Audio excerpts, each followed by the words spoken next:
wasallam, mengenalkan diri kita, mengenalkan keluarga kita kepada Nabi Muhammad sallallahu alaihi wasallam. Mudah-mudahan kita semua dapat barokah dari Allah Subhanahu wa ta'ala. Amin, Allahumma amin. Bapak Ibu, saya tadi subuh ada di Jakarta, jam 6:30 ada di Palembang, kemudian tadi jam 9 kurang lebih sampai di sini. Nanti asar, badal asar menjelang maghrib, insya Allah kalau ditakdirkan ada di Jakarta lagi. Kemudian malam tugas di Jakarta, sore di Jakarta, malam di Jakarta, besok pagi insya Allah di Jogja. Saya bersyukur hidup kok enaknya seperti ini, jalan-jalan terus ya, hidupnya jalan-jalan terus. Nah, mumpung saya lagi di sini, saya mau menyampaikan sesuatu yang bisa saya sampaikan, dan amanat guru saya tidak boleh mikir kalau mau ceramah. Kalau mau ceramah nggak boleh mikir, makanya saya nggak pernah mikir jadinya apa, ya sudah, kalau nggak jadi ya sudah. Yang penting pokoknya disuruh ngomong nurut gitu saja. Suruh duduk, dikasih tongkat, alhamdulillah hadiah ini ya, jazakumullah khairan ya, kasih tongkat. Suruh duduk, suruh bicara. Nah, kalau kita kebanyakan mikir nggak jadi apa-apa. Orang hidup nih kalau kebanyakan mikir nggak jadi apa-apa, terutama yang mau nikah. Itu kalau kebanyakan mikir nggak akan nikah. Yang mau khitan kebanyakan mikir nggak jadi khitan. Yang mau kerja kebanyakan mikir akhirnya nganggur, nggak kerja. Ikhwani rahimakumullah. Satu hal yang pasti, kita di dunia ini cuman sementara. Di dunia ini cuman sementara. Saya mau nanya sama ibu-ibu dulu ya Pak ya. Bu, boleh saya nanya Bu? Ibu kira-kira disuruh tinggal di dunia ini 1000 tahun mau tidak? Kok nggak mau, kenapa Bu? 1000 tahun loh Bu, mau tidak? Tidak mau. Jadi ibu pengen cepat pindah? Tidak juga. Nah ini Pak, ibu-ibu ini kadang juga membuat kita tanda tanya. Ditawari 1000 tahun tidak mau, ditawari cepat nggak mau. Terus maunya berapa tahun Bu? 60 tahun nggak mau, minta tambahan. 70 juga nggak mau. 80 mulai mikir. Tawaran 80 tahun mulai mikir. 90 mengatakan jangan di 90. Kenapa? Lah tetangga saya umur 80 sudah hidupnya susah. Saya bayangkan kalau 90 itu susahnya double. Dobelnya di mana? Anaknya udah meninggal duluan. Kemudian hidupnya sama temennya, cucu-cucunya. Kemudian teman-temannya udah pada berangkat duluan. Jadi lebih baik saya dikasih umur ya 60 sampai 70, kalau boleh ya bonus dikit. Setelah itu berangkat. Betul ya Bu ya? Setelah itu berangkat. Berarti wajib pindah atau enggak wajib? Wajib pindah. Sekarang saya mau nanya sama bapak-bapak, nyantai aja lah, namanya juga cari ilmu.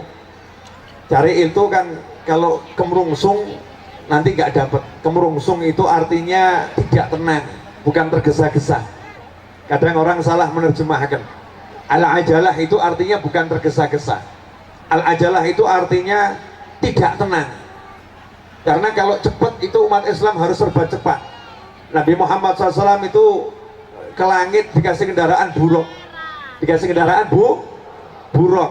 Nah kita kalau urusannya begitu-begitu harus cepat. Cepat itu bukan berarti tergesa-gesa. Ada orang yang cepat, ternyata dia tenangnya luar biasa. Saya mau nanya sama bapak-bapak, tapi saya butuh jawaban sejujur-jujurnya. Pak, kira-kira cari duit itu penting tidak? Bu, tolong jawaban bapak-bapak dicamkan baik-baik ya. Pak, cari duit itu penting atau tidak? Oke, cari duit penting. Menikmati hidup itu penting atau tidak? Mana yang lebih penting? Cari duit atau menikmati hidup?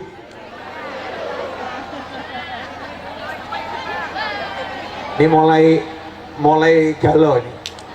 Bu, saya mau nanya boleh Bu? Ibu pilih mana? Punya suami yang sibuk cari duit atau punya suami yang sibuk menemani ibu?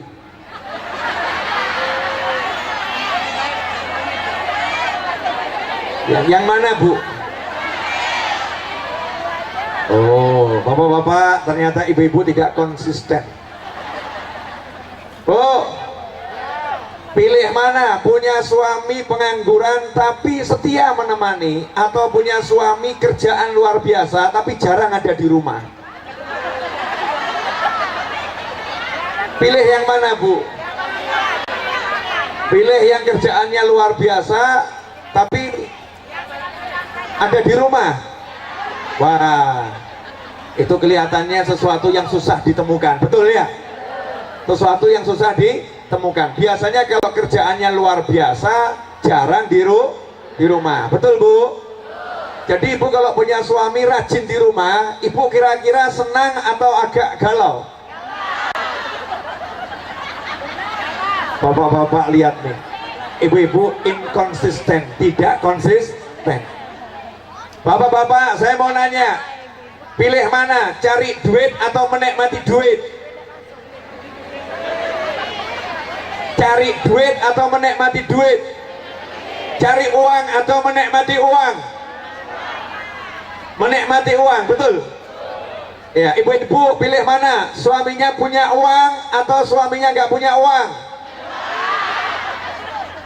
Pak, tolong dicamkan baik-baik. Tetap pilih suami yang punya uang, betul ya Bu? Oke, suaminya punya uang tapi ada tapinya. Suaminya punya uang tapi yang namanya orang punya uang sukanya jalan-jalan, sukanya jalan-jalan dengan 1000 alasan, sehingga ibu ditinggal di rumah terus. Suka enggak Bu? Kenapa saya nanya begini, mutar-muter satu poin ya, satu poin. Saya ingin menyadarkan, ternyata ada kegalauan di hati bapak-bapak dan ibu-ibu. Kegalauan, galaunya ada dua hal. Satu, takut gak punya uang, betul? Yang kedua, ya gak mau juga kalau gak ditemenin, bener ya? Gak mau juga kalau gak ditemenin. Saya akan jawab galau tersebut.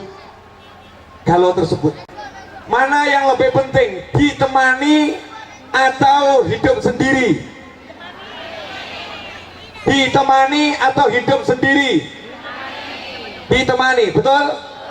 Oke, sekarang kita belajar langsung dari manusia yang pertama kali landing di muka bumi. Kalau bahasa saya, kita ini alien, makhluk asing. Bumi ini bukan milik kita. Yang tinggal di bumi dulu itu adalah ikan. Yang tinggal di bumi adalah gajah. Yang tinggal di bumi adalah kambing. Yang tinggal di bumi onta. Yang tinggal di bumi sapi. Yang tinggal di bumi hewan-hewan itu. Makanya kita kalau cari yang mirip kita di bumi susah. Cari yang mirip kita di bumi susah, karena kita nggak dari sini. Kita nggak dari sini. Yang ada di sini nggak ada yang mirip kita, semuanya beda. Bahkan nggak ada yang bisa ngomong seperti kita, nggak ada yang bisa bicara seperti kita. Itu bukti kalau kita bukan berasal dari bumi, tapi kita makhluk asing, alien, namanya manusia. Nah, cuman negeri asal kita, Masya Allah, negeri asal kita bukan sembarang negeri. Negeri asal kita namanya Jannah. Namanya Jannah, sebuah nama untuk suatu tempat yang lengkap dengan semua keindahan yang tidak pernah dibayangkan dan difikirkan, dan keindahan yang tidak ada dimanapun juga. Tempat itu namanya Jannah, namanya surga. Kita dari sono, dari surga. Pertanyaan saya, berarti kakek kita pernah nggak tinggal di surga? Nenek kita pernah nggak tinggal di surga? Pernah ya? Siapa? Simbah Adam alaihi salam, ya, dan eyang putri Siti Hawa alaihas salam. Nabi Adam dan istrinya tercinta Siti Hawa alaihi salam. Kedua-duanya adalah manusia yang berasal langsung dari surga, langsung dari surga. Sekarang saya mau nanya, Nabi Adam itu diciptakan di dalam surga atau di luar surga? Ini banyak orang yang kadang sejarah leluhurnya sendiri nggak paham kok. Ini leluhurmu, leluhurku, leluhur kita loh. Leluhur Anda, leluhur saya, sejarah kita ini penting harus tahu. Ternyata Nabi Adam alaihissalam proses penciptaannya nomor satu diciptakan di luar surga, di luar surga. Nabi Adam bahan bakunya berasal dari bumi, bahan bakunya tanah diambil dari bumi, iya. Kemudian tanahnya juga macam-macam diambil dari bumi. Tanah yang disuruh ngambil itu malaikat pertama, malaikat Jibril alaihissalam. Malaikat Jibril suruh turun ke bumi, mau ngambil tanah dari bumi, dilawan sama bumi. Bumi itu kalau melawan malaikat Jibril caranya cakep, cukup ngomong a'udzubillahi minka, aku berlindung kepada Allah dari kamu. Malaikat dengar ada makhluk yang bilang aku berlindung kepada Allah dari kamu, malaikatnya takut. Kenapa? Bukan sama makhluknya, takut sama Allah. Orang ini minta perlindungan Allah, orang ini minta perlindungan Allah. Berarti kalau saya nekat, saya melawan Allah Ta'ala, maka malaikat Jibril balik ke langit, laporan, ya Allah saya nggak berani menyentuh bumi, saya nggak berani. Kenapa nggak berani menyentuh bumi? Karena bumi minta tolong sama kamu ya Allah, saya nggak berani berhadapan dengan kamu ya Allah. Maka diutus malaikat yang lain sampai 3 malaikat. Malaikat yang ketiga malaikat Israel alaihi salam. Malaikat yang ketiga malaikat Israel alaihi salam. Makanya ibu-ibu jangan benci dengan malaikat Israel. Bapak-bapak jangan benci dengan malaikat Israel alaihi salam. Kita jangan benci dengan malaikat Israel alaihi salam. Kalau nggak ada malaikat Israel alaihi salam, nggak ada manusia. Tidak ada manusia. Rangkaiannya begitu. Malaikat Israel alaihissalam diutus sama Allah Ta'ala untuk ngambil tanah dari bumi. Maka begitu buminya ngomong, aku berlindung kepada Allah darimu, maka dijawab oleh malaikat Israel, aku juga berlindung kepada Allah darimu. Akhirnya buminya takut, diizinkan, silahkan mau ngapa-ngapain, ambil tanah. Tanahnya dibawa ke langit, di luar surga diciptakan oleh Allah Ta'ala fisik, bentuk tubuh yang belum ada isinya, bentuk tubuh itu panjangnya alias tingginya situna dzira, 60 lengan, kurang lebih 30 meter, didiamkan saja oleh Allah Ta'ala. Khilaf itu jumlah harinya, ada mengatakan 40 hari. Nah setelah didiamkan jadi bentuk, dipindah ke surga. Ya, dipindah ke dalam surga. Kenapa dipindah ke dalam surga? Karena Allah Ta'ala akan menjadikan jasad ini bisa bergerak, jasad ini bisa berbicara, jasad ini bisa merasa, jasad ini bisa melakukan hal-hal yang luar biasa. Maka oleh Allah Ta'ala ditiupkan ruh, dikasih ruh, tiba-tiba bisa berdiri, bisa jalan, bisa ngomong. Nah satu hal yang menarik, ternyata itu Nabi Adam alaihissalam diciptakan dengan 2 proses. Yang pertama di luar surga, yang kedua di dalam surga. Saya mau nanya Bapak Ibu sekalian, hadirin pemirsa dimanapun Anda berada, kira-kira surganya Nabi Adam udah ada bidadarinya belum? Sudah. Kalau menurut ulama sudah lengkap. Surganya lengkap, udah ada bidadarinya, udah ada kenikmatan apapun, semuanya sudah ada. Cuman Nabi Adam nggak tertarik. Kenapa? Hatinya merasa kosong. Ada yang kurang lengkap. Ada yang kurang lengkap. Bayangin loh, dapat surga dengan semua kenikmatannya, Nabi Adam merasa kurang lengkap. Sampai akhirnya oleh Allah Ta'ala diciptakan istrinya dari dirinya. Prosesnya istrinya ini lengkap di dalam surga, nggak ada proses dari luar surga, langsung dari tubuh Nabi Adam alaihissalam. Kalau saya ceritakan proses penciptaan Siti Hawa panjang dan lebar. Ini baru mukadimah tingkat awal, sementara pesawat saya tidak lama lagi akan datang, saudara-saudara. Ya, ini namanya ngaji ya begini, cari ilmu. Singkat cerita Siti Hawa diciptakan dari tulang rusuk Nabi Adam alaihissalam. Walaupun khilaf ulama, ada mengatakan itu seperti awalnya benjolan. Awalnya seperti benjolan yang kemudian tumbuh, kemudian jatuh, ya, kemudian besar jadi wanita, perempuan. Allah katakan itu istrimu, itu istrimu. Nah, ini yang perlu ibu-ibu ketahui. Maaf Bu, ibu-ibu itu asalnya dari surga Bu. Masya Allah. Makanya jangan cemburu sama bidadari. Nabi Adam dulu gak tertarik sama bidadari, gak tertarik Bu. Jadi jangan khawatir Bu, nanti suamimu tidak akan tertarik sama bidadari Bu, gak akan. Kalau ibu sudah bisa jadi bidadari bagi suamimu, ya, kalau udah bisa jadi bidadari bagi suamimu, kalau bisa, dan saya yakin ibu-ibu pasti bisa. Makanya ibu harus pede. Aku cantik, cantik. Kalau ada orang mencibir, kamu gak cantik, katakan kepada orang tersebut, kamu belum tahu kecantikanku. Ini aku lagi pakai pakaian penyamaran, namanya kulit dan wajah. Mau tahu bentuk asliku? Lihat nanti di surganya Allah Ta'ala. Gitu. Ayo Bu, cantiknya luar biasa. Para suami, jangan tertipu oleh wajah istri, karena wajah itu wajah palsu. Kalau mau tahu aslinya, tunggu di surganya Allah Subhanahu wa Ta'ala. Nah ini suruh nunggu tuh Bu, kadang nggak sabar Bu. Kadang suruh nunggu nggak sabar.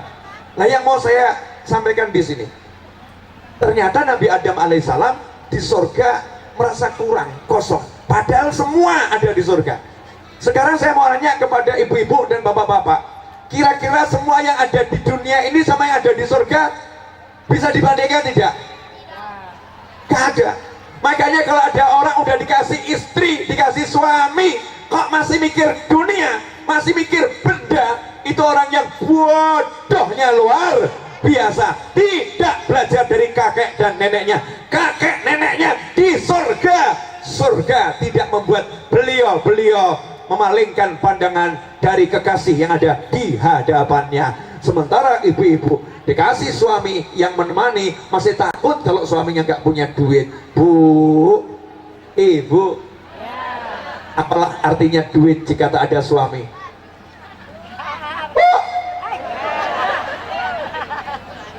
Saya mau nanya, boleh Bu? Suaminya berangkat kerja, pulang nggak bawa duit, ibu bahagia? Bahagia enggak? Enggak. Kalau suaminya berangkat kerja, nggak pulang, tapi duitnya datang. Nggak pulang, tapi duitnya datang, ibu bahagia nggak? Nah terus maumu gimana? Afwan nih, para guru, para ulama, para habaib, ya, saya ini bingung sama ibu-ibu. Tolong saya dibantu untuk membongkar isi hatinya. Bu, saya mau nanya, suamimu pulang gak bawa duit, kamu bahagia atau sedih? Kalau engkau adalah istri yang solihah, maka engkau berkata pada suami yang tampak murung pulang tanpa uang di tangan, kemudian bertanya pada sang abang, abang, kenapa wajahmu tampak murung? Maka si abang menjawab, maaf sayang, aku pulang tak bawa uang. Maka si istri menjawab, abang, uang tak penting, apalah artinya dunia dan segala isinya jika tidak ada engkau di sisiku.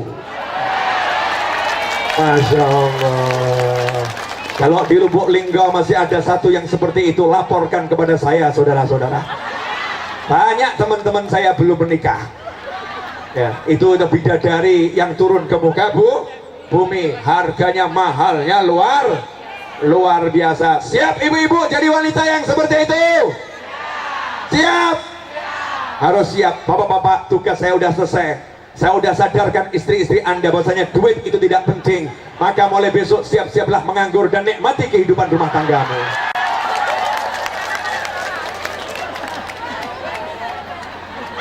Sabar Bu, sabar. Ternyata apa? Kekayaan terbesar Nabi Adam dan Siti Hawa alaihi wassalam fil jannah. Kekayaan terbesarnya di surga apa?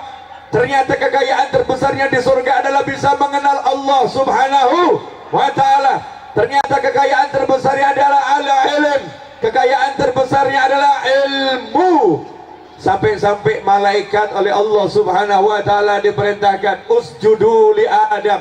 Hei malaikat, kalian semua sujud kepada Adam alaihissalam. Malaikat disuruh sujud. Bayangin. Nah kalau sekarang ini ada orang suruh hormatin ulama, nggak mau. Orang disuruh tunduk sama ulama, nggak mau. Orang suruh mencintai ulama, nggak mau. Malaikat, bukan manusia seperti kita yang banyak dosa. Malaikat yang tidak punya dosa, malaikat yang selalu taat, malaikat yang udah hidup lebih awal dari manusia, malaikat yang diciptakan dari cahaya. Begitu ada Nabi Adam alaihissalam, Allah katakan kepada malaikat, usjudu li Adam. Kalian semua sujud kepada Adam alaihissalam. Ada satu golongan yang nggak mau ikut sujud. Golongan itu namanya iblis. Golongan itu namanya iblis. Iblis bukan malaikat, makanya nggak ada perintah untuk iblis sujud sebetulnya. Perintah sujud itu hanya untuk malaikat. Iblis dalam kelompok jin yang kuat, bukan kelompok malaikat. Tetapi karena iblis ini jadi pasukannya malaikat, iblis ini hidup bersama malaikat, iblis menjalankan tugas bersama malaikat, maka oleh Allah Ta'ala orang yang bergabung pada satu kelompok dianggap satu bagian. Orang yang bergabung pada satu kelompok dianggap satu bagian. Iblis bukan malaikat, tapi dipanggil sebagai malaikat. Begitu pula kita mungkin bukan ulama, tapi kalau kita kumpul sama ulama, membantu ulama, cinta ulama, nanti ketika ulama di akhirat dipanggil, hei para ulama, masuklah surganya Allah Ta'ala. Kita akan masuk surganya Allah bersama para ulama. Kenapa? Karena kita ikut ulama, digolongkan dalam kelompok ulama. Iblis gak mau sujud. Ya, iblis gak mau sujud. Semua udah tahu ceritanya, semua udah paham kisahnya. Ternyata apa yang buat malaikat sujud? Karena malaikat lihat Nabi Adam punya ilmu yang tidak dimiliki malaikat.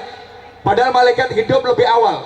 Nabi Adam diisolasi di dalam surga, gak boleh keluar dari surga, nikmati surga. Kemampuannya dibawa oleh Allah hanya untuk dalam surga, tetapi punya pengetahuan unlimited. Pengetahuannya keluar sampai dari surga. Malaikat ditanya, ini benda apa, ini benda apa, ini benda apa. Malaikat gak ada yang tahu. Kira Nabi Adam alaihissalam yang dalam surga gak pernah lihat benda-benda itu. Sama Allah Ta'ala disuruh nyebutkan, Nabi Adam alaihissalam dengan lantang menyebutkan, ini namanya ini, ini namanya ini, ini namanya ini. Maka malaikat mengucapkan, subhanaka la ilma lana illa ma 'allamtana. Maha suci engkau ya Allah, kami tidak tahu apa-apa kecuali yang engkau ajarkan kepada kami. Sujudlah malaikat kepada Nabi Adam alaihissalam, karena Nabi Adam punya ilmu. Nah, sujudnya malaikat kepada Nabi Adam ini berlaku sampai kapanpun juga. Maka manusia yang punya ilmu, semua malaikat harus sujud. Manusia yang punya ilmu, semua malaikat harus sujud. Semua malaikat harus menghormati. Semua malaikat harus membela. Semua malaikat harus tunduk. Semua malaikat harus mendukung.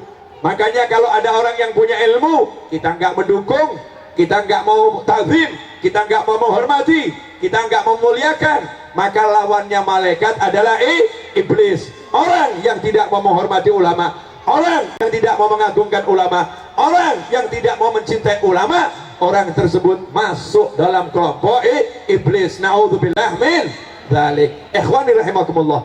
Itulah mukaddimah dari saya. 25 menit baru mukaddimah. Boleh saya lanjutkan? Boleh? Siap dicapek-capek hatinya? Siap? Oh, namanya pengajian itu kalau tidak menyinggung bukan pengajian. Kalau pengen menghibur-hibur hati yang hadir itu namanya bukan pengajian. Kalau pengajian itu kita harus bisa menyindir diri kita sendiri, harus bisa mengoreksi diri kita sendiri, baru namanya ngaji. Nah, saya mau menyampaikan satu hadis, nggak banyak, simple, insya Allah barokah, karena itu ucapan Nabi Muhammad Sallallahu Alaihi Wasallam. Dalam sebuah hadis Rasul bersabda, kun aliman, atau riwayat yang lain ukhdu aliman, au muta'alliman, au mustami'an, au muhibban, wala takunil khamis fatahlik, atau kama qala sallallahu alaihi wasallam. Sabda Nabi Muhammad SAW, jadilah kamu orang yang alim, jadilah orang yang punya ilmu. Orang alim itu yang gimana sih?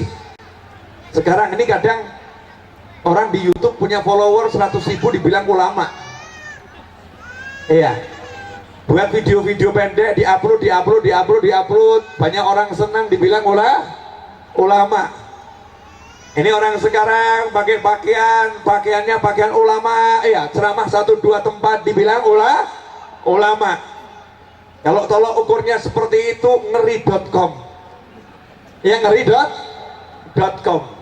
Karena ulama itu tempat yang akan menjadi rujukannya umat, baik dalam keadaan bahagia maupun dalam keadaan susah. Di mana Nabi Muhammad sallallahu alaihi wasallam menyatakan, yashfa'u yaumal qiyamah thalath. Kelak di hari kiamat ada 3 kelompok manusia yang diberi Allah kekuasaan untuk memberikan syafaah alias pertolongan, memberikan pertolongan. Yang pertama al-anbiya, yaitu para nabi. Yang kedua siapa? Tsummal ulama, para ulama. Ketiga baru tsummas syuhada, para syuhada. Syuhada ranking 3, ulama ranking 2. Ulama urutan nomor 2. Hikmah dari hadis tersebut, kalau di hari kiamat saja bisa nolong, apalagi di dunia. Hari kiamat, genteng-gentengnya jagat raya, ulama bisa nolong, apalagi di dunia. Makanya ulama, kalau udah betul-betul jadi ulama, dia bisa mengatakan kepada yang namanya angin dengan izin Allah subhanahu wa ta'ala, wahai angin, bertiuplah kemari, maka anginnya bertiup kemari. Dia bisa mengatakan kepada awan, hei awan, kumpullah dan singkirkan panas ini 40 menit, maka 40 menit awan akan kumpul, tidak akan bergerak. Itu ulama. Kalau saya belum bisa, saudara-saudara, baru belajar, ya baru belajar, pengen jadi ulama, minta sama Allah subhanahu wa ta'ala. Kenapa? Karena al-ulama warathatul anbiya, para ulama itu pewaris nabi. Nabi itu enggak mewariskan duit, yang diwariskan ilmu. Di antara ilmu yang dimiliki Nabi, seperti Nabi Isa alaihissalam punya ilmu menghidupkan orang yang mati dengan izin Allah subhanahu wa ta'ala, punya ilmu menyembuhkan orang yang tunarungu dengan izin Allah ta'ala, punya ilmu menjadikan orang yang tidak bisa berbicara menjadi berbicara dengan izin Allah ta'ala, punya ilmu membuat yang lumpuh menjadi berjalan dengan izin Allah subhanahu wa ta'ala. Ulama. Kemudian kita lihat anbiya wal mursalin, Nabi Sulaiman alaihissalam. Nabi Sulaiman punya muridnya bisa memindahkan tahta Balqis setengah kedipan, nggak sampai 1 detik. Tahta Balqis jarak ribuan kilo bisa ada di hadapan Nabi Sulaiman alaihissalam. Siapa yang punya? Muridnya. Muridnya dapat dari mana? Gurunya siapa? Nabi Sulaiman alaihissalam. Kalau itu muridnya Nabi Sulaiman, lantas bagaimana dengan murid-murid Nabi Muhammad sallallahu alaihi wasallam? Ulama, malaikat sujud kepadanya, malaikat tunduk kepadanya, malaikat yang bawa hujan siap diperintah ulama, malaikat yang tugas ngatur angin siap diperintah oleh ulama, malaikat yang bagian ngatur rezeki siap diperintah oleh ulama. Karena itu ulama gak pernah takut miskin, ulama gak pernah takut gak punya duit, ulama gak pernah gila jabatan, ulama gak takut gak punya jabatan. Karena yang dicari ulama adalah jabatan di sisi Allah subhanahu wa ta'ala. Karena itu katakan al ulama itu, ya, ala inna awliya Allahi la khawfun alaihim walahum yahzanun. Para ulama itu para wali Allah, pilih-pilihannya Allah, yang diurus langsung oleh Allah. La khaufun alaihim walahum yahzanun. Mereka itu para ulama tidak punya rasa takut dan tidak punya rasa sedih. Nah, sementara kita sekarang ini jujur saja, boleh saya nanya sama ibu-ibu sekali lagi ya Bu ya, pertanyaan boleh? Kalau tiba-tiba suami ibu jadi miskin semiskin-miskinnya, terus harta ibu diambil suami untuk membereskan semua hutang-hutangnya, kemudian suami insya Allah nggak terjadi ya, sakit sesakit-sakitnya nggak bisa kerja. Ibu punya suami seperti itu siap atau mikir?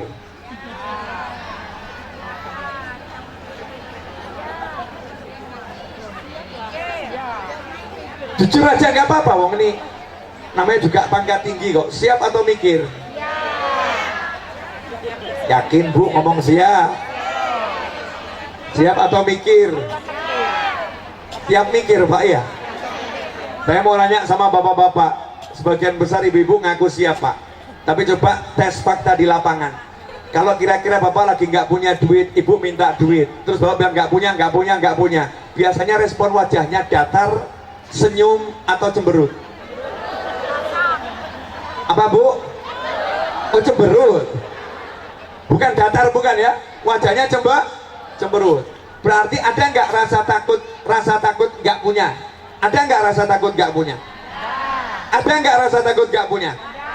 Ada, betul bapak-bapak? Punya nggak rasa takut nggak punya? Nah inilah penyakitnya orang akhir zaman, karena nggak punya ilmu, karena nggak punya ilmu, karena nggak kumpul ulama, nggak deket ulama, mengalami kebodohan tingkat tinggi. Apa itu kebodohan tingkat tinggi? Takut nggak punya, padahal dia punya yang maha punya. Ketika ikrar la ilaha illallah Muhammadur Rasulullah SAW, kalau udah ikrar la ilaha illallah, itu yakin gak ada yang bisa ngasih duit kecuali Allah, gak ada yang bisa ngasih jabatan kecuali Allah, gak ada yang bisa mendatangkan kemiskinan kecuali Allah, gak ada yang bisa menyebabkan dia sakit kecuali Allah, gak ada yang bisa menyembuhkan kecuali Allah. Makanya kalau yang namanya miskin datang, sakit datang, apapun datang, dia tenang. Kenapa? Dia tahu itu utusannya Allah, dia tinggal ngelobi Allah, ngomong sama Allahnya, dan Allahnya udah bilang ud'uni astajib lakum. Makanya ulama gak pernah bingung sama dunia, apapun masalah dunia, ulama tinggal ngomong sama Allah, gak pernah ngomong sama manusia, ngomongnya langsung ke Allah. Ya Allah, please, istri kok begini ya Allah, asik bener ya Allah, pagi ceramah, siang ceramah, sore ceramah. Jadikan istri saya kalau pagi nggak ceramah ya Allah, tapi nyanyi. Ibu paham maksudnya nggak? Paham ya Bu ya? Paham. Nah kalau ceramah biasa kan muncul ayat-ayat, hadis-hadis sedikit ancaman kali ya. Nah kalau nyanyi itu hiburan begitu. Dia nyantai saja, langsung kontaknya sama Allah, sama Allah, sama Allah, sama Allah. Apapun yang terjadi, kontaknya sama Allah. Kenapa? Begitu ditanya sama temennya, kamu sekarang kok menghadapi istrimu nyantai-nyantai saja, belajarnya dari mana? Dia langsung jawab, dari Habib Novel bin Muhammad Al-Idrus. Di mana? Channel YouTube-nya Habib Novel Al-Idrus. Yang belum subscribe, segera subscribe saudara-saudara. Ya, karena subscribe itu gratis, dan memang channel YouTube-nya nggak ada iklan, nggak ada iklan, memang hanya untuk cari ilmu, bukan untuk cari duit. Kalau buat cari duit, saya udah dapat duit banyak, karena subscribernya alhamdulillah udah mulai ningkat, sekitar 250.000 orang ya, sekitar 250.000 orang. Kalau saya pasang iklan tuh, satu bulan bisa dapat berpuluh-puluh juta. Tapi saya nggak mau dapat iklan dari YouTube. Kenapa saya nggak mau iklan dari YouTube? Karena YouTube di Indonesia juga dipasang YouTube di luar negeri. Begitu di luar negeri muncul iklan yang ngeri-ngeri saudara. Masa saya mau dapat duit dari iklan yang ngeri-ngeri? Na'udzubillah min dzalik. Dah, jangan di-share yang satu ini. Kesian teman-teman saya yang pasang iklan nanti.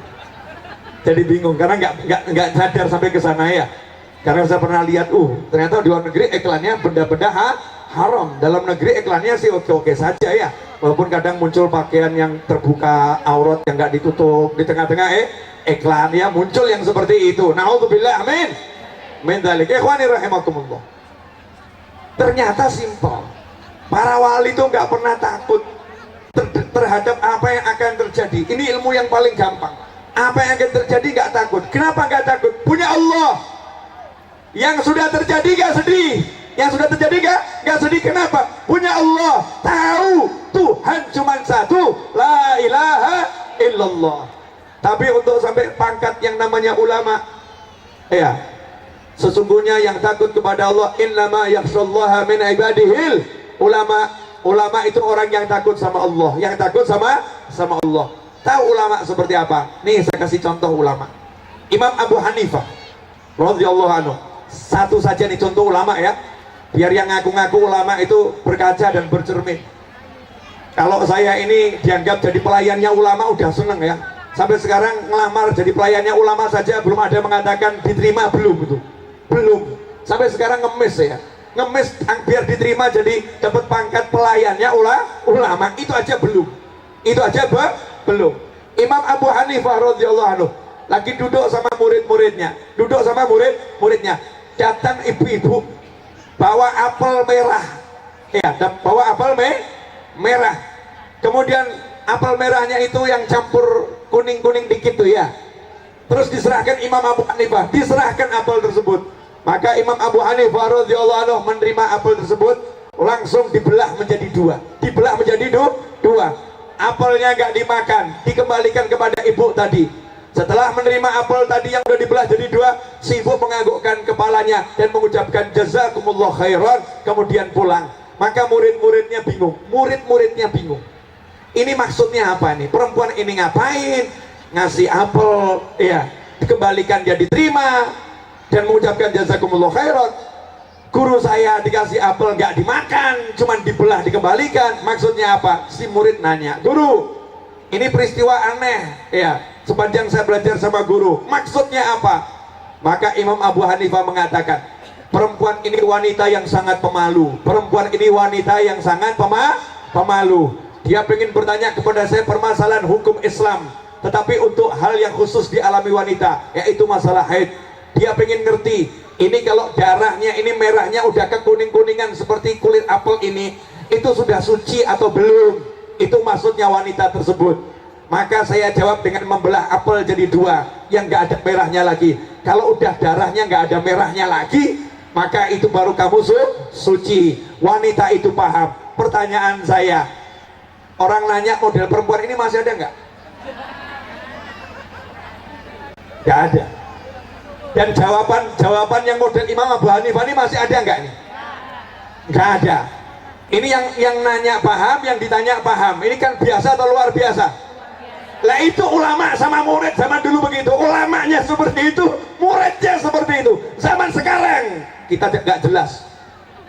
Kitanya nggak jelas. Muridnya lebih nggak jelas. Pelayannya lebih nggak jelas lagi. Dulu Syekh Umar Al-Muhdhar, Habib Umar Al-Muhdhar radhiyallahu anhu, dalam satu tarikan nafas ulama dari kelompok habaib zaman dahulu kala, sekali tarik nafas bisa digunakan untuk baca ya latif 1000 kali. Ya latif, ya latif, ya latif, ya latif, ya latif 1000 kali baru habis nafasnya. Itu ulamanya itu, Habib Umar Al-Muhdhar. Satu tarikan nafas ya latif 1000 kali. Sementara kita habis sholat suruh baca subhanallah, subhanallah, subhanallah sampai bernafas-nafas saudara-saudara. Karena kita nggak belajar mengelola nafas. Pembantu Habib Umar Al-Muhdhar punya pembantunya satu tarikan nafas diskon 50%. Kalau majikannya 1000, pembantunya 500. Pembantunya 500. Itu orang zaman dahulu, ilmunya luar biasa. Ulama, benar-benar ulama. Itu yang namanya ulama. Makanya kalau kita sekarang ini pangkat nomor 1 ini memang susah, gak gampang. Makanya ada opsi nomor 2, kun aliman au muta'alliman. Kalau nggak bisa jadi ulama, minimal jadi santri. Nih seperti adik-adik kita nih ya, teman-teman kita, nyantri, cari ilmu, muta'alliman. Bukan yang nonton streaming di YouTube ya. Nonton streaming di YouTube bukan santri, itu bukan yang datang pengajian cari ilmu di majelis, sehari datang sehari pulang, bukan. Itu bukan muta'alliman. Itu nanti kelompok yang lain. Muta'alliman, orang yang duduk betul-betul untuk cari ilmu, membaktikan dirinya untuk cari ilmu. Di zaman Nabi Muhammad sallallahu alaihi wasallam, yang masuk kelompok muta'alliman adalah ahlus suffah, para sahabat yang tinggal bersama Nabi Muhammad SAW. Di antaranya Sayyiduna Abu Hurairah radhiyallahu anhu. Karena itu Abu Hurairah radhiyallahu anhu, walaupun masuk Islam 3 tahun terakhir sebelum wafatnya Nabi Muhammad SAW, beliau sahabat yang paling banyak hafal hadis Nabi Muhammad sallallahu alaihi wasallam. Kenapa? Karena belum menikah waktu itu. kemudian tinggal bersama Nabi, ya hidupnya bersama Nabi, gak cari duit, gak kerja, fokus cari ilmu. Emang tugasnya untuk cari ilmu, masanya masa cari ilmu, sehingga semua pekerjaan ditinggalkan, fokus hanya itu. Ikhwani rahimakumullah. Jadi yang nomor 2 ini jujur saja Bu, buat ibu susah, buat bapak susah, betul. Kita mau tinggal di pesantren gitu susah, kecuali kalau lagi stres. Daripada stres begini, dah numpang sama Pak Yai, izinkan saya tinggal di pesantren. Ternyata bukan mau cari ilmu. Kenapa? Gak bisa cari duit, ya di rumah diajar istrinya, ya dituntut mertua dan orang tuanya, stres, akhirnya melarikan diri ke pesantren. Pelarian terbaik saudara-saudara. Tapi kalau pesantren dikirimin orang-orang begini, repotnya, kesian Pak Yai nantinya. Ya, nggak punya orang-orang yang niat cari ilmu, tapi orang-orang yang niat numpang hidup, bukan cari ilmu. Nah, kalau nggak bisa ini jadi muta'alliman, jadi yang nomor 3. Nomor 3 ini lebih mudah. Au mustami'an. Nabi kita itu masya Allah, Allahumma sholli wa sallim alaih, udah memikirkan seluruh umatnya. Kamu kalau nggak bisa jadi santri, mustami'an, pendengar. Nah, ini pendengar, ini kelompok-kelompok yang suka lihat YouTube tuh, Bib Mahdi ini, yang suka lihat YouTube, ini mustami'an, pendengar. Iya, datang-datang ke majelis, di pesantren ada pengajian, nih seperti sekarang ada pengajian nih ya, apa namanya ini, Mega Maulid. Nah, yang hadir ke sini termasuk mustami'an, pendengar. Ya pendengar, lumayan loh, pendengar itu ranking 3. Pendengar itu ranking 3. Tapi nanti saya akan jelaskan rahasianya, sabar dulu. Mustami'an, jadilah pendengar. Tapi ada yang nggak bisa. Maaf Habib, saya dokter bedah, saya nggak punya waktu untuk lihat-lihat YouTube. Apalagi saya main ke pesantren, hadir nggak bisa. Ini kalau saya hadir majelis, Habib, itu yang mau dibedah mati duluan Habib. Nggak bisa Kiai, tugas saya ini banyak, tiap jam ditelepon harus bedah orang. Saya nggak punya waktu. Ada satu lagi yang penjaga rel kereta api. Wah, ini kalau saya lihat YouTube-nya Habib Novel, Buya Yahya, Ustadz Abdul Somad dan kawan-kawan yang lain, ini bisa-bisa rel kereta api waktunya ditutup, nggak saya tutup ini. Ya akhirnya banyak kecelakaan terjadi gara-gara saya lihat pengajian Habib. Jadi saya harus fokus sama jadwal, melihat kereta lewat atau nggak lewat. Benar-benar fokus dengan kerjaan saya. Saya nggak sempat dengar pengajian Habib. Ada lagi A sampai Z alasannya, nggak sempat dengar. Masya Allah. Jangan khawatir. Ada opsi nomor 4. Allahumma sholli wa sallim alaihi. Ternyata nggak bisa jadi ulama, nggak bisa jadi santri, nggak bisa jadi pendengar. Opsi nomor 4 apa itu? Au muhibban lahum. Jadilah pecinta mereka semua, pecinta ulama, pecinta santri, pecinta pendengar. Asik. Jadi kalau lihat ada orang berangkat pengajian, senang hatinya. Masya Allah. Ini tadi Mas Ari atau Mas siapa namanya yang dari Pemkot, Mas Ferry ya, Mas Ferry ini, Mas Ferry mewakili wali kota ya, mewakili wali kota.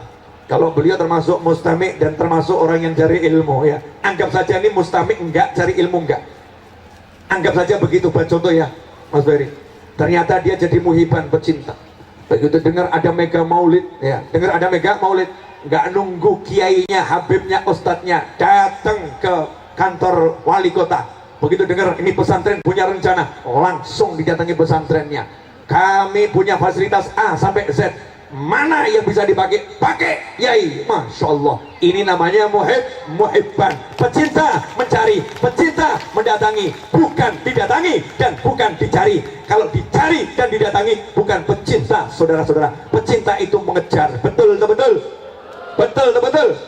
Nah, ternyata ada juga yang di sini pengusaha, duitnya banyak, nggak sempat ngaji, nggak sempat cari ilmu, tapi dia telepon Pak Yai, saya dengar ada acara mega maulid, mohon maaf, saya nggak punya waktu untuk cari ilmu bersama Yai, dengarkan nggak sempat Yai, tapi jangan khawatir, saya siapkan uang 200 triliun untuk acara Pak Yai. Masya Allah. Kata Pak Yai, nggak usah datang, nggak jadi masalah, yang penting duitnya datang. Wah, kalau ini orang kaya datang, tapi duitnya nggak datang.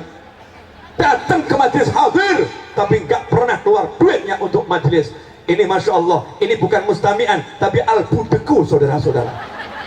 Itu namanya orang tunarungu, tidak bisa mendengar walaupun mendengarkan. Jadi nggak masuk kelompok mustami, nggak masuk kelompok pencari ilmu, nggak masuk kelompok alim, dan tidak masuk kelompok yang namanya pecinta. Pecinta punya harta, dia nggak ditunggu, tapi dia mengejar.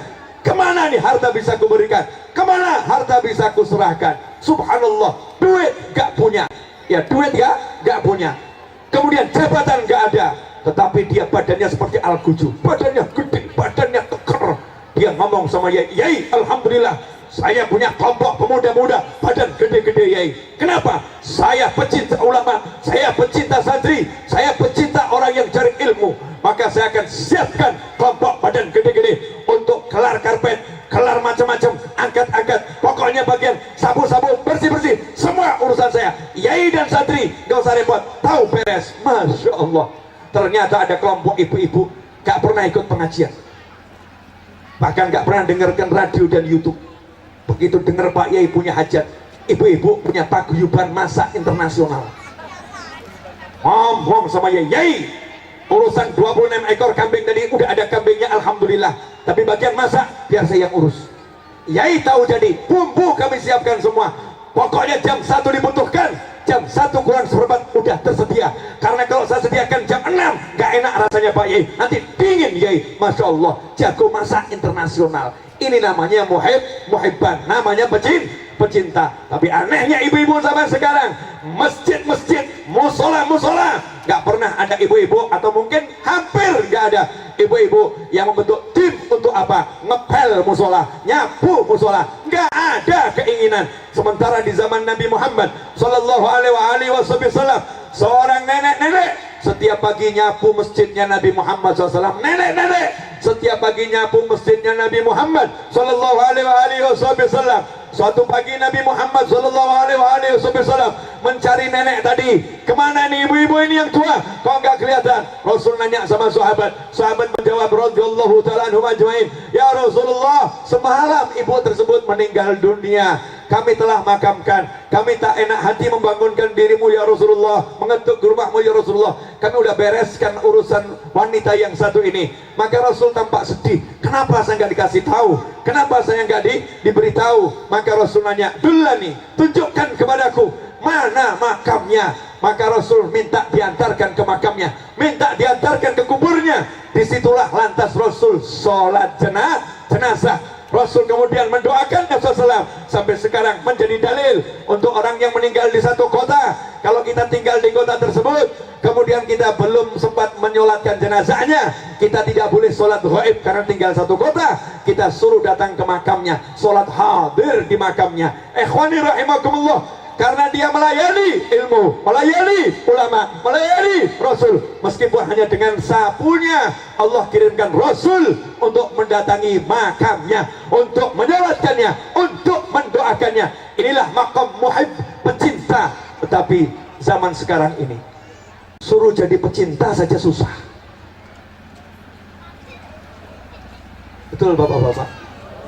Yang banyak ini sekarang bermunculan kelompok nomor 5. Sementara Nabi bersabda opsinya cuma 4.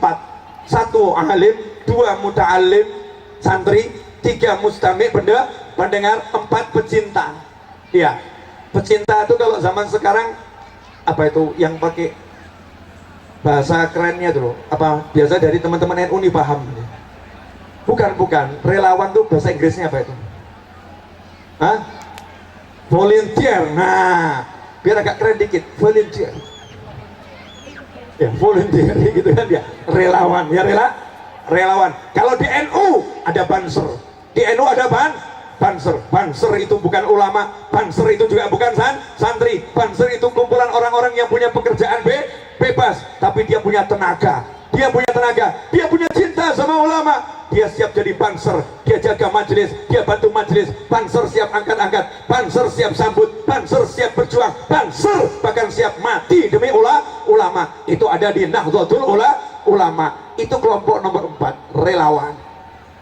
Ini yang masalah sekarang muncul kelompok nomor 5. Yang dilarang Nabi itu jangan jadi nomor 5. Wala takunil khamis. Jangan kamu jadi yang nomor 5. Fatahlik, maka kamu akan binasa. yang bilang bukan fulan atau fulan, yang bilang langsung Nabi Muhammad SAW. Makanya saya punya prinsip, kalau muncul kelompok nomor 5 ini saya gak mau ikut-ikut campur, saya diem saja. Kenapa? Nabi udah bilang fatahlik, kamu akan binasa, jadi gak usah diapa-apain pasti binasa. Tapi kesian, gak usah diapa-apain pasti binasa. Gak mungkin Rasulullah salah, gak mungkin Rasulullah keliru SAW. Jadi kelompok nomor 5 fatahlik, maka kamu pasti akan binasa. Kalau jadi kelompok yang nomor 5 ngeri.com yang langsung ngancam Nabi, katanya Nabi kalau ngomong nggak pernah kasar, ya Nabi kalau ngomong nggak pernah keras, Nabi itu kalau ngomong nggak pernah kasar kecuali di telinga yang nggak pas, omongannya lembut cuman telinganya dengernya nggak enak, omongannya kasar ya padahal lembut-lembut saja. Kamu binasa lu, ya kamu binasa kalau begitu. Maksudnya ngomongin baik-baik tapi yang denger telinganya lagi nggak beres ini karena dia pelakunya. Kamu kok kasar gitu sih? Kamu kok ngomong seperti itu sih? Jadi yang salah telinganya, bukan yang berbicara fatahlik, maka kamu pasti akan binasa. Siapa kelompok nomor 5? 1, dia bukan ulama. 2, dia bukan santri. 3, dia bukan pendengar majelis. 4, dia bukan relawan, bukan pecinta, bukan donatur. Siapa itu? Kelompok pengkritis, saudara-saudara. Mega Maulid gak jelas. Masya Allah, mega maulid nggak jelas. Saya ini diundang datang, tapi kipas angin jumlahnya nggak memadai. Ini namanya nggak memuliakan tamu. Ini katanya ustadz, katanya kiai, nggak beres ini. Ini kelompok nomor 5 ini. Kelompok nomor 5. Mudah-mudahan dia ada di sini ya. Nggak ada insya Allah. Tapi saya pakai contoh majelis ini biar kita terasa, terasa. Giliran nanti keluar makanannya, kelompok nomor 5. Ini yang masak siapa ini? Masak kok seperti ini, gak bisa masak ini. Ini yang motong kambing, gak punya ilmu motong kambing nih, daging keras kok motong-motongnya seperti ini. Jadi pulang itu ceritanya ini majelis model apa itu? Makan jam 1, orang dibiarkan kelaparan, dan itu masaknya gak enak itu. Ini anaknya kiainya gak beres ini. Karena yang ngomongin beliau. Yang ngomongin beliau ini. Lagi datang kelompok satu lagi ini, pengkritis. Itu tadi siapa tuh Habibnya yang ceramah itu? Habibnya itu masih muda, sok-sok pegang tongkat itu. Kayak gaya mau orang berwibawa orang tua itu. Mending kalau omongannya bagus, ngomongnya gak jelas begitu. Habibnya, Habibnya, komen negatif semua. Komen negatif semua. Yang diakui cuma satu, tapi emang ganteng sih. Cuma itu yang diakui. Tapi emang ganteng. Tapi komen negatif. Komentarnya negatif semua karena gak suka kelompok yang namanya pengkritis tapi negatif. Bukan kritik yang membangun, kritik yang niatnya menghancurkan, kritik yang niatnya menjatuhkan, bukan untuk membangun atau menasihati. Kalau untuk membangun, nasihati bagus, itu namanya cinta. Masuk kelompok nomor 4. Muhib ini enggak cinta, memang penyakit. Kelompok nomor 5, dan kelompok nomor 5 itu alhamdulillah ada. Ya, artinya kalau kelompok nomor 5 ini ada, sebagai kelompok nomor 1, nomor 2, nomor 3, nomor 4, kita cukup berbahagia. Kenapa? Kita tahu nilai kita. Kita tahu nilai kita, alhamdulillah aku gak jadi yang seperti itu. Iya, gak jadi yang seperti itu. Aku yang jadi orang senang gitu. Lihat ada orang majelis, walaupun aku bodoh, tapi aku senang. Saya itu dulu masih ketemu preman-preman kelas berat. Ya, hidupnya ya mabuk, jadi saya ketemu. Tapi kalau lihat orang cari ilmu tuh senangnya luar biasa. Masya Allah, dia bisa ke masjid ya. Kapan aku bisa ke masjid? Nah ini sekarang udah ada orang zikir wirid di masjid. Kadang yang zikiran juga menghina yang lain. Ngapain itu di masjid kok zikir yang seperti itu? Solawat seperti itu di masjid. Masya Allah, preman aja nggak ngomong begitu. Preman aja nggak ngomong seperti itu. Ikhwani rahimakumullah. Boleh dilanjut? Alhamdulillah, 55 menit 27 detik saya berbicara. Dan depan saya ini rekaman, mau saya live streaming. Alhamdulillah. Sekarang jam berapa ini? Ya, berarti masih ada berapa menit?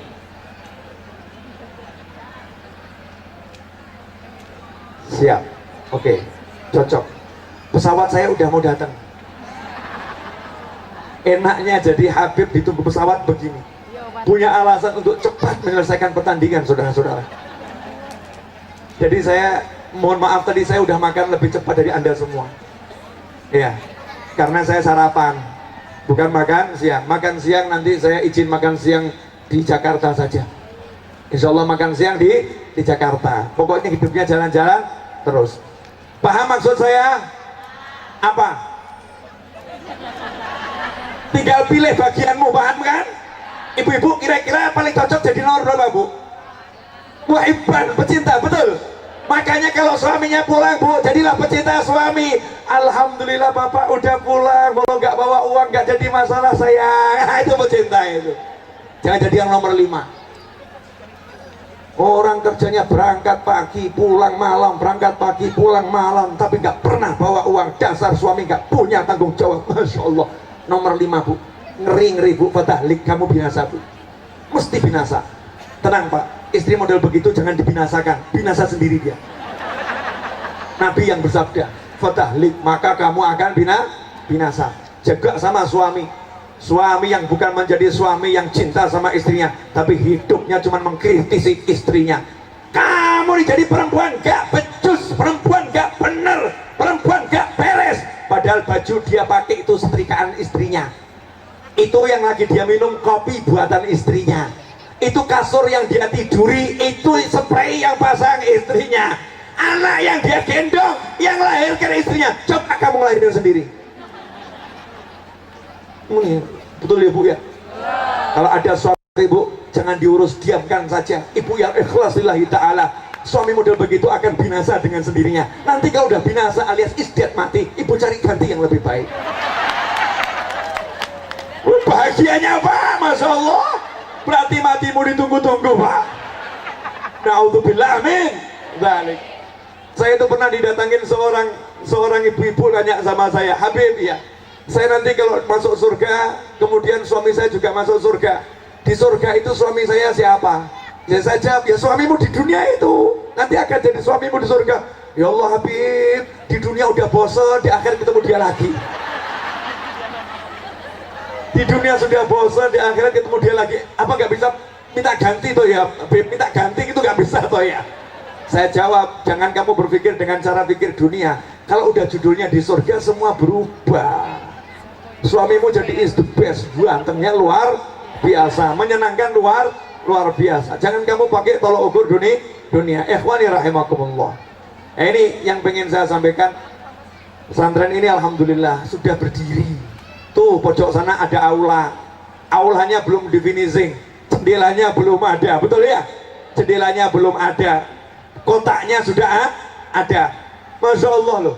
Kita kalau jadi pecinta ini enak loh. Modal pecinta ini ya, yang punya usaha aluminium jendela langsung datang, Yai, saya punya aluminium terbaik, jangan khawatir, model pengen seperti apa, 2 hari selesai. Masya Allah. Yang punya semen bukan sembarang semen tapi acian langsung jadi, harganya satu sak 80.000 sampai 120.000 tergantung mereknya. Habib kok paham? Iya, karena saya lagi bangun ya, paham gitu. Yai, iya, itu tembok urusan saya Yai. Maksudnya gimana? Mulai semennya sampai tukangnya seminggu jadi Yai. Masya Allah.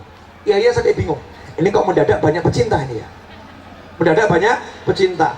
Begitu lihat granitnya, keramiknya belum ada, Yai saya mau keramik, Yai mau keramik. Akhirnya berebutan orang mau ngasih keramik, berebutan mau kasih keramik. Masya Allah. Setelah itu lihat aulanya, Yai sound system belum ada, bagian saya sound system Yai.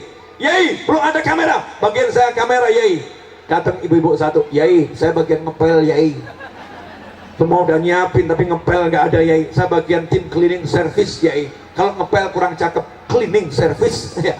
Jadi agak keren namanya. Saya akan buat tim bersama ibu-ibu. Kami akan datang minimal seminggu sekali, bersihkan semuanya. Masya Allah. Kalau udah seperti itu, apa sabda Nabi Muhammad SAW? Nah, yang nyebelin ini, kelompok nomor 4 ini nyebelin. Kelompok nomor 4 ini nyebelin. Ngaji nggak ikut ngaji, nyantri nggak ikut nyantri, bangun cuman ikut bagian sedikit, tapi dia kurang ajar, saudara-saudara. Kenapa? Sabda Nabi Muhammad SAW, anta ma'an man ahbabta, yuhsyarul mar'u ma'an man ahab.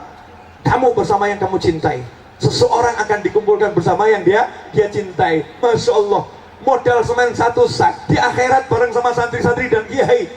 Santri sama kiai ditanya, Yai santri, saya kan yang nyumbang 1 sak, jadi saya punya bukti cinta, boleh ikut? Masuk kamu kelompok saya. kemana? Saya mau kumpul sama ulama. Masya Allah, tiba-tiba ini ikut sama kelompoknya, gurunya kiainya, sama gurunya kiainya, modal semen satu sak, modal ngepel, saudara-saudara. Dia merebut semua pahala Pak Yai dan santri-santrinya. Ini kurang ajar tingkat tinggi.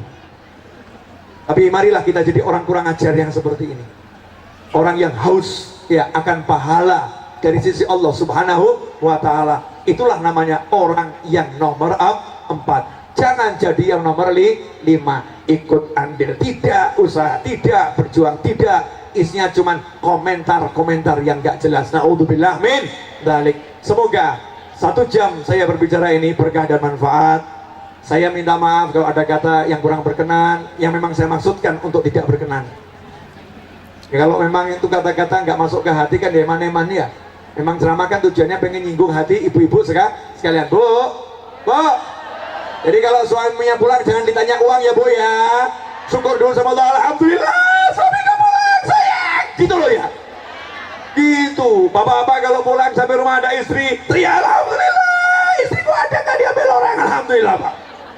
Syukur itu, punya anak disyukurin, alhamdulillah aku punya anak, ditimbang-timbang gitu, digendong-gendong ya, dicium-cium, anak, giliran anak orang digendong, diciumin, anaknya sendiri nggak pernah digendong, nggak pernah diciumin. Naudzubillah min dzalik. Pokoknya nikmati hidup, jangan sampai disiksa oleh hidup untuk cari uang, jangan mau diperbudak oleh uang. Katakan sama uang, aku gak butuh kamu, aku akan menikmati dirimu. Oh gitu loh ya.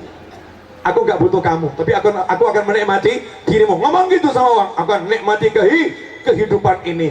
Pokoknya nyantai saja, nikmati hidup. Insya Allah bahagia dunia, bahagia akhirah. Mohon maaf, walafu minkum. Semoga berkah dan manfaat. Wassallallahu ala sayyidina maulana Muhammadin wa alihi wasallam. Alhamdulillahi rabbil alamin. Wassalamualaikum warahmatullahi wabarakatuh.